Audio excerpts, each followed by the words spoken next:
এই কি হয়েছে রে? কি হয়েছে? তুই এখানে এই সময় কি হয়েছে? বলছি এখানে কোথাও একটা প্লেট হবে রে। প্লেট কি? দাঁড়া আমি দেখছি কোথাও আছে। দাঁড়া না, কি করবি প্লেট নিয়ে?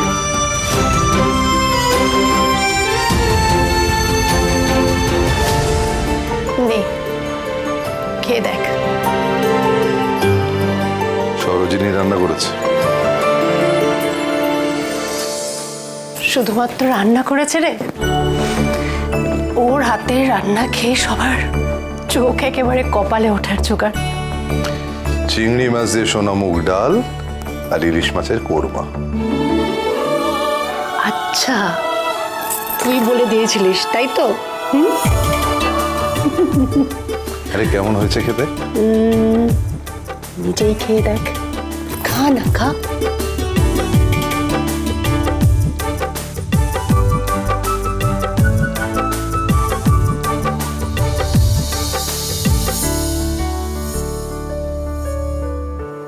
একেবারে মার হাতের স্বাদ। তোর বৌমা তাহলে পরীক্ষায় পাশ করেছে বল?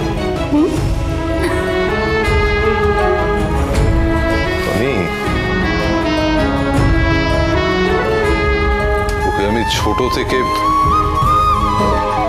নিজের হাতে তৈরি করেছি। পারফেকশনে না পৌঁছানো অবধি ও থামবে না। কিন্তু দাদা, আমাকে একটা কথা বলবি? এভাবে আর কতদিন আগে পাবে? সময় হয়ে এসেছে, অপেক্ষা এবার শেষ হবে। সত্যিটা সবার সামনে আসবে।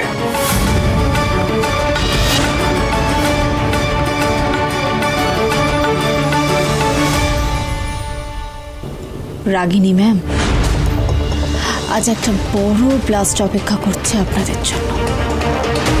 Just wait and watch.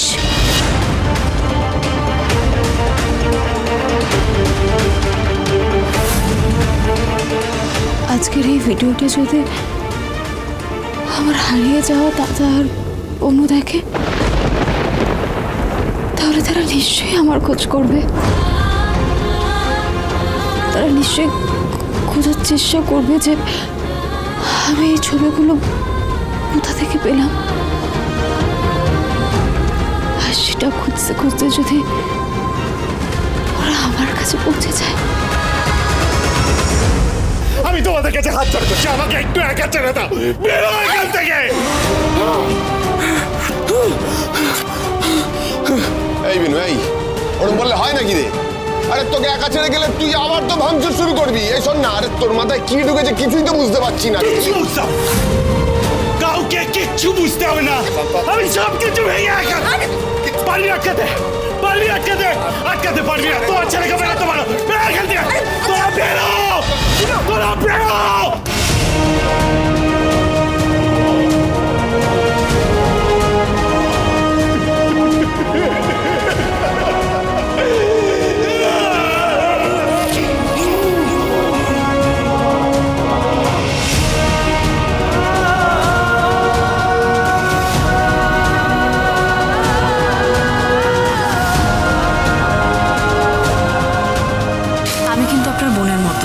তাই যা বলবো ঠান্ডা মাথায় শুনতে হবে।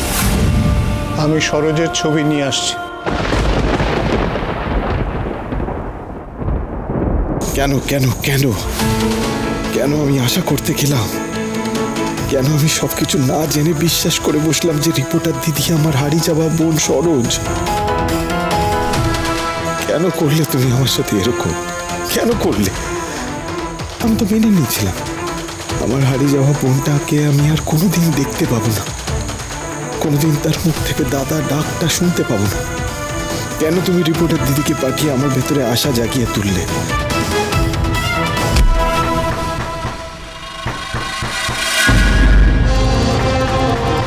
তোদেরকে তো বললাম আমাকে একটু একা ছেড়ে দে।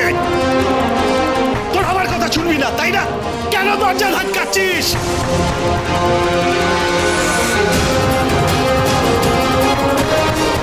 শুনবি না তো তোরা আমার কথা? দেখ, আজকে আমি সব শেষ করব, কেউ আটকাতে পারবে না।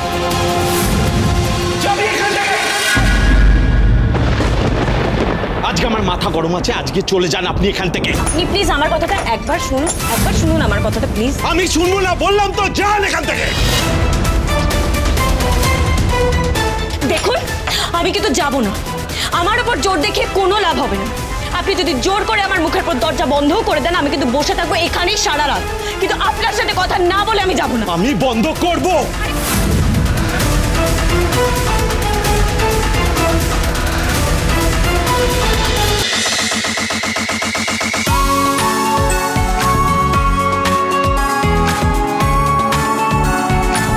ছোট কাকি বলছি, আমি একটু বেরোচ্ছি, অফিস যাচ্ছি, ইম্পর্টেন্ট একটা মিটিং আছে। হ্যাঁ, তাড়াহুড়োই ছিলাম তাই বলা হয়নি। বলছি সরোজিনীর একটু খেয়াল রেখো, দেখো ও যেন ঘর থেকে বেরিয়ে এদিক ওদিক না যায়। রান্না করে এমনি পেন শুরু হয়েছে। ওকে।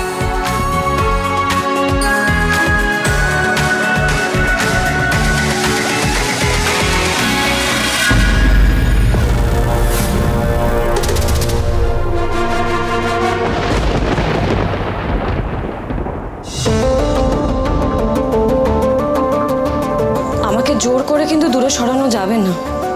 সে আপনি যতই চেষ্টা করে নিন না কেন, আমি কিন্তু আবার ফিরে আসব।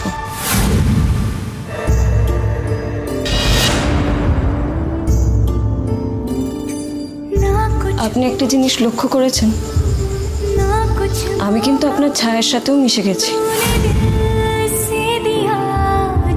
মিথ্যা বলছি না, দেখুন আপনি।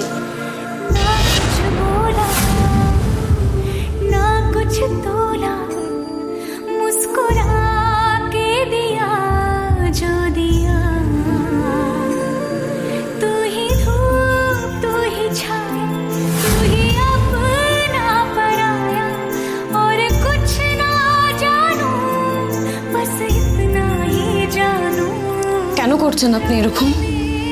কি হয়েছে আপনার? দেখুন, এইভাবে মুখ ঘুরিয়ে নিলে তো হবে না, বলতে হবে আপনাকে।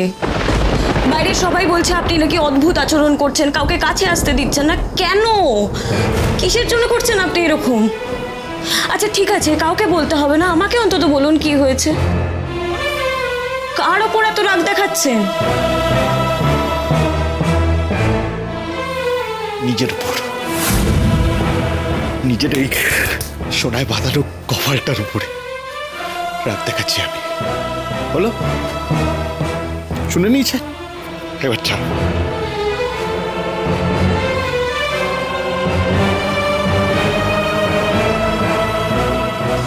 আমি চলে গেলে কি আপনি শান্ত হয়ে যাবেন বা আপনার রাগ কমে যাবে? নয়তো আপনি একবার মন খুলে সমস্তটা বলে দিন, দেখবেন আপনার হালকা লাগবে। কিছু বলার নেই ম্যাডাম, সব শেষ হয়ে গেছে। যেটুকু আশা ভরসা ছিল সেটাও ভেসে গেছে। সরোজিনী, তুমি ঠিক আছো তো? উত্তর দিচ্ছি না কেন? একটা ফোন করে দেখি।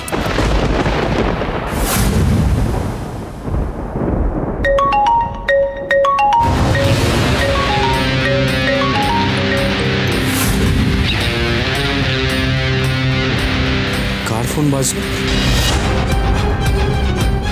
আমার ফোন তো আমার কাছে।